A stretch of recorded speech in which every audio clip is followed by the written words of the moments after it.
আজকে আমরা বেরিয়ে পড়েছি শ্রীনগর সাইট সিনের উদ্দেশ্যে। ভেবেছিলাম সাইট সিনে প্রথমেই আমরা ডাল লেকে শিকারা চড়ব, কিন্তু ড্রাইভারটা তো আমাদেরকে বললেন যে প্রথমে আমাদের শঙ্করাচার্য টেম্পল মন্দির দর্শন করে আসাটাই সবচেয়ে ভালো। তাই জন্য ডাল লেককে নিচে রেখে আমরা পাহাড়ের উপরে উঠতে থাকলাম শঙ্করাচার্য টেম্পলের উদ্দেশ্যে।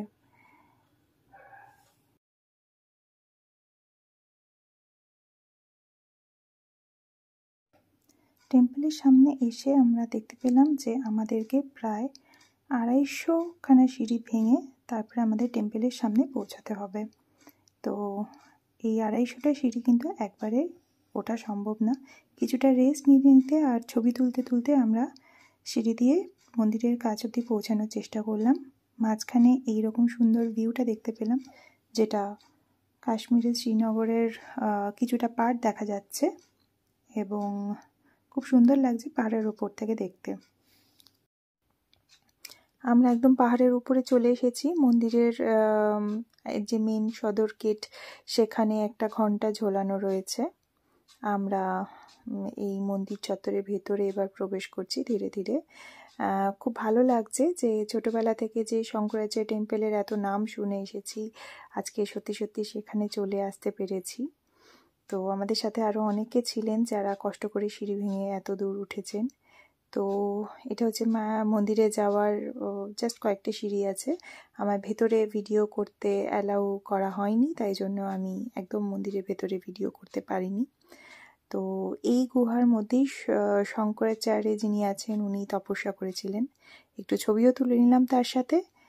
তারপরে মন্দিরে দর্শন করার পরে আমরা এবার নিচের দিকে রওনা হব, কারণ আমাদের গাড়ি নিচে ওয়েট করছে।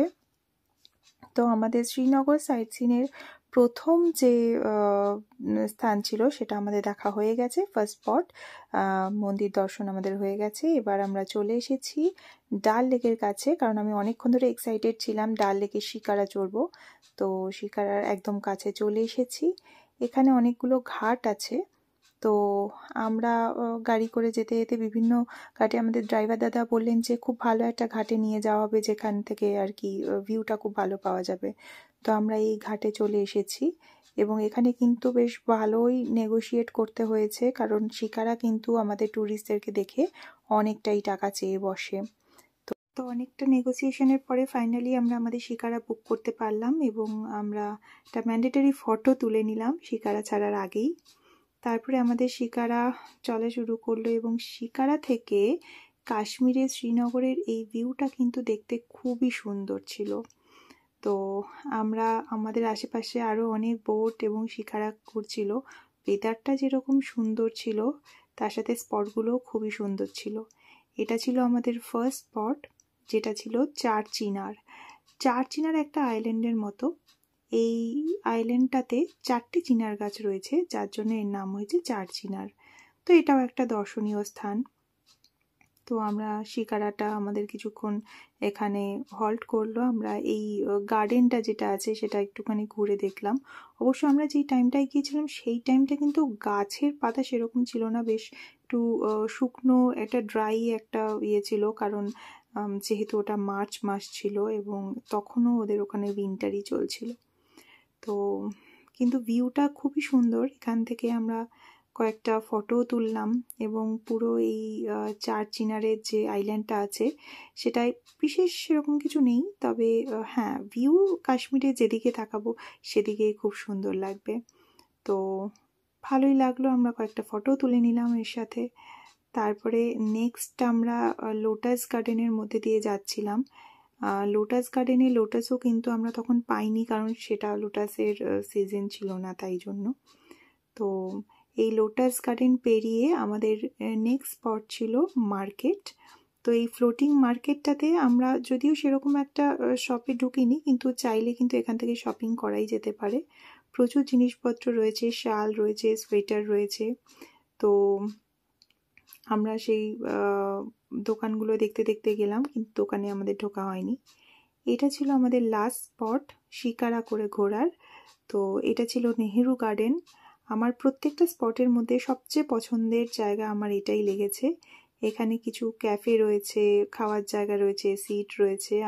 আমার হাজবেন্ড কিন্তু এখানে বসে চা কফি খেতে বেশ তার ভালো লাগছিল। চলে এসেছি আমরা আমাদের নেক্সট স্পটে। নেক্সট স্পট ছিল আমাদের পরি মহল। তো এটা একটা মুঘল গার্ডেন। এই পরি মহলের টিকিটের দাম ছিল 20 টাকা করে পার হেড।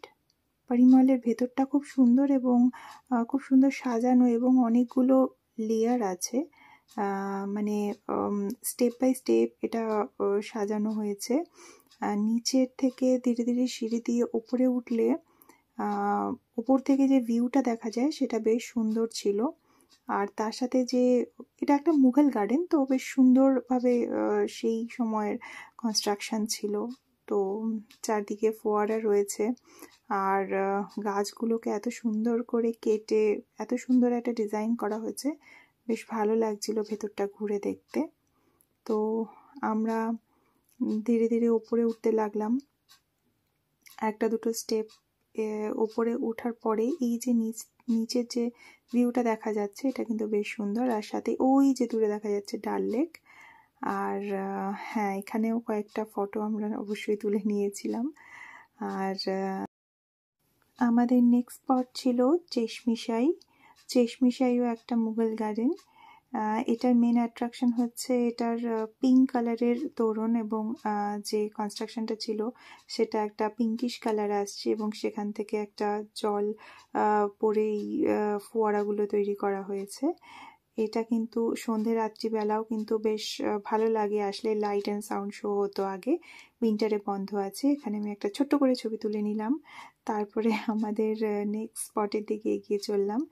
ডাল লেকের রাস্তা ধরে ডাল লেকে পাশে রেখে আমাদের নেক্সট স্পট ছিল নিশাদ বাগ।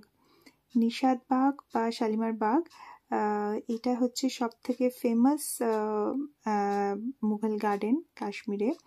তার কারণ হচ্ছে এই যে নিশাদ বাগ এটা একদম ডাল লেকের ঠিক সামনেই। তো তাই জন্য এখানে ওঠার পরে সামনে এই ডাল লেকের ভিউটা ভীষণ সুন্দর লাগে। একদম সেন্টারে দাঁড়ালে কিন্তু ডাল লেকটা খুব সুন্দরভাবে দেখা যায়। আর তার সাথে গার্ডেনটা তো অবশ্যই খুব সুন্দর করে সাজানো এবং অনেকটা বড় জায়গা জুড়ে। পেছনে এই সামনে ডাল লেক আর পেছনে খুব সুন্দর পাহাড় রয়েছে। আমরা একটা ছোট্ট ছবি তুলে নিলাম। তারপরে আমরা ডাল লেকের সামনে কফি খেলাম। কফি খেয়ে ফটো তুলে আমাদের আজকের মতো জার্নিটা আমরা শেষ করলাম। তো ড্রাইভার দাদাকে বলার পরে ড্রাইভার দাদা আমাদেরকে লালচক মার্কেটে নামিয়ে দিয়েছিল। যদিও হালকা বৃষ্টি হওয়ার জন্য সব দোকান বন্ধ ছিল। আমার ভিডিওটা যদি ভালো লেগে থাকে তাহলে লাইক, শেয়ার এবং সাবস্ক্রাইব অবশ্যই করে দিও। আর নেক্সট ভিডিও খুব তাড়াতাড়ি আপলোড করব।